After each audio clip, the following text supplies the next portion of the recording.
So when you say you're signing acts or like to the distribution label, you mean the distribution in terms of like a DistroKid type distribution, like that you have that service, or are you talking about you have a structure in place that you work out a deal like a label would, but it's structured differently? So it's definitely structured differently.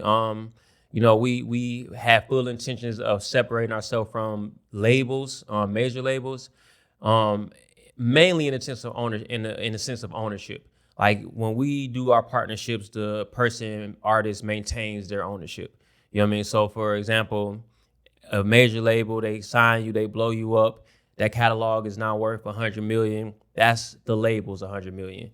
If MPR, we sign you, we blow you up, that catalog's worth $100 million. Your portion of that catalog, which is usually the lion's share, let's say, more than 50%, so let's say 60%, so that you are now worth $60 million and we have, 40. You know what I mean? That's the biggest difference, is that ownership, and that you're able to share in the value that we created together. Whereas at a label, the value is fully on their side. You don't get any of that value. You know what I mean? So that's the biggest difference, is ownership.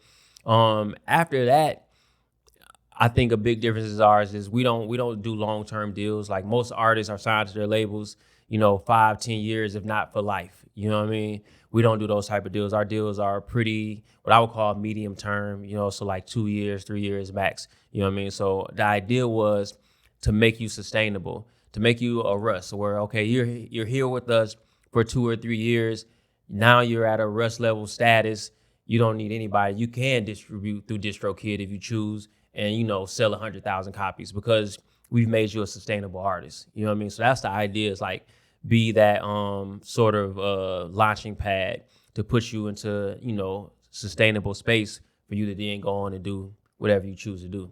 Okay. So you take XYZ percentage of, does that include, now is there recuperation for budget spend and all that stuff? So, brother, so they're net. I was getting it for all the people out there. So just in case anybody hits you up, but I ask these questions first. Gotcha. So that just know. Right. So you have your costs. This is like any other business, just so people recognize. Now, back in the day, as I use analogy with them, often our audience about hedge fund or financial firms and all that stuff, or tech startups. Yeah. Like, you have two options. You can give up some equity and somebody else can use some money to promote that. And obviously nobody's just going to give you a promotion budget and not take equity in something. So it's either or. Either you have the money to promote yourself and you come up with a structure and you come up with your executive board and you come up with your employees and all that stuff, or you give up some equity and somebody else can bring in their team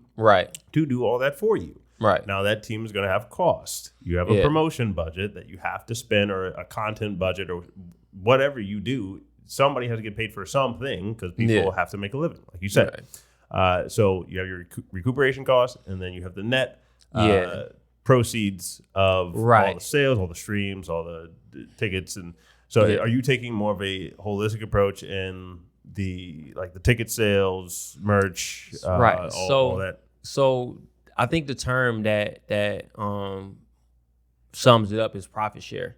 We do profit share deals, but that's I feel like that's across the board for every independent situation. And now the labels are starting to do it, because before, they were doing artist deals where it's points, and you had to recoup out of your points. We do profit share deals where once we recoup, whatever the split is, that's what everybody gets. Everybody gets their split evenly on that profit share. But no, we don't participate in touring. So I have to explain this to a lot of artists. When you're an artist, that's 10, 11 different businesses. That's a merch business. That's a publishing business. That's a sync business. You run down the line of all the businesses you're open as an artist, right? Well, for our company, MPR, we only participate in the streaming and sales business. And then we also participate in the sync business because we have a lot of those relationships. Money Long, Hours and Hours, that's one of ours. We sync that song probably 7 times in like a month. So like we have great sync relationships. And then also merch. And that's only because we attribute the merch to the projects. So like for every project, we'll have a merch line come out. But other than that, all those other businesses, are free and clear of us. Whatever you make in those businesses, we don't touch that money.